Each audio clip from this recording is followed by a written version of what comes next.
Hey, Heidi here from Osmosis, going to talk about setting up workspaces so you stop wasting time getting started studying and are able to stay out of the weeds amidst the large amount of information being put in front of you. So let's get started.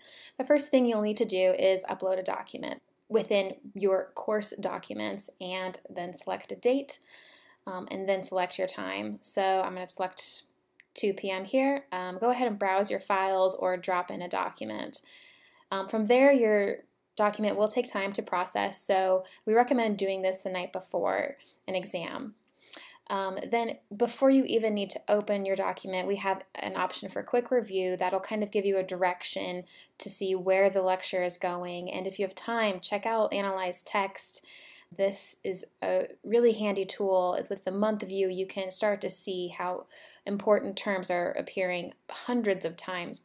So the most important thing beyond that is really to make a habit of answering flashcards. And the way we recommend doing it goes in about 3 stages.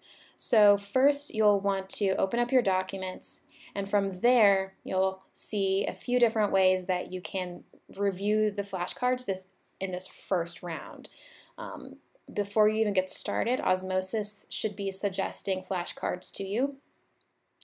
From clicking on the Osmosis logo and then seeing the flashcard, you'll want to click Save to Queue, and that will put the flashcard into your flashcard queue. Now, if you're in a workspace with classmates, let's see if I can find one, your classmates' flashcards will also appear here just like the Osmosis flashcards, and you can save those to your queue. And then finally, if you want to make flashcards yourself, click Create Flashcard. Now, what this does is pretty cool.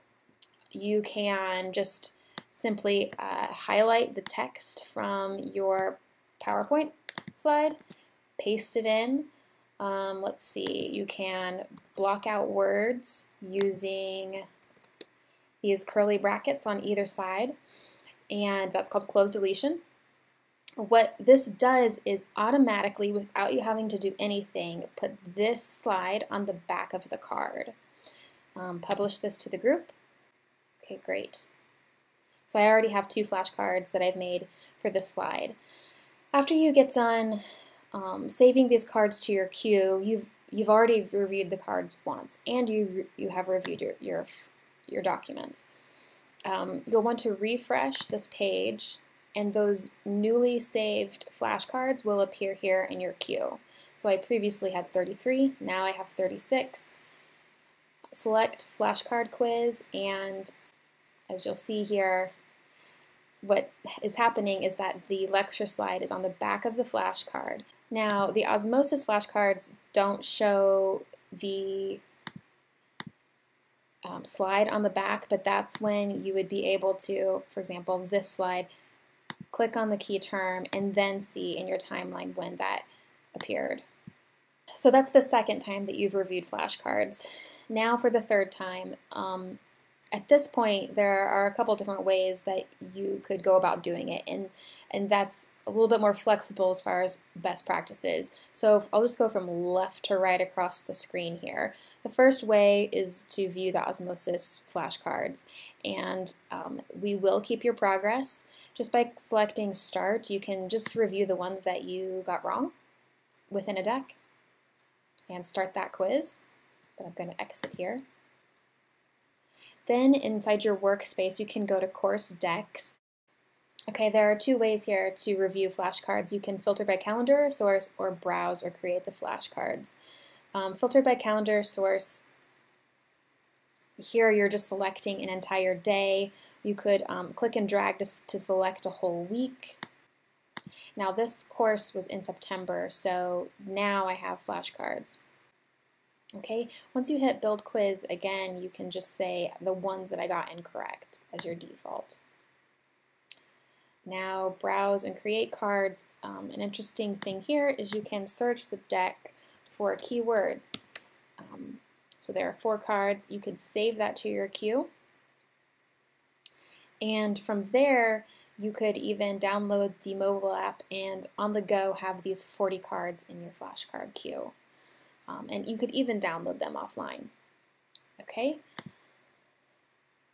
Then the fourth way is through spaced repetition. So those are automatically put in after you answer flashcards. We have an algorithm that will help you remember your key facts, and it's important to note that once your exam has passed, which you've entered into a folder date, we will stop sending those flashcards to you because they're probably not high yield for board exams.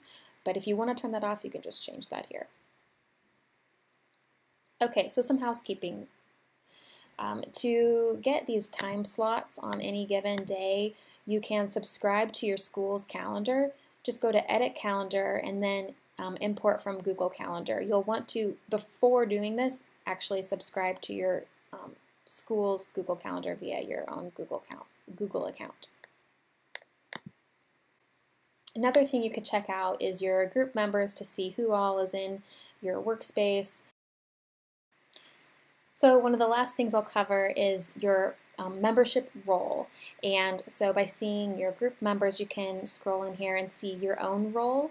You can also invite people from this same page. But the role is what will allow you to do things like delete documents and move documents to different folders. And we do that to protect chaos within large groups that may have upwards of 200 people and moving documents around. It can get messy.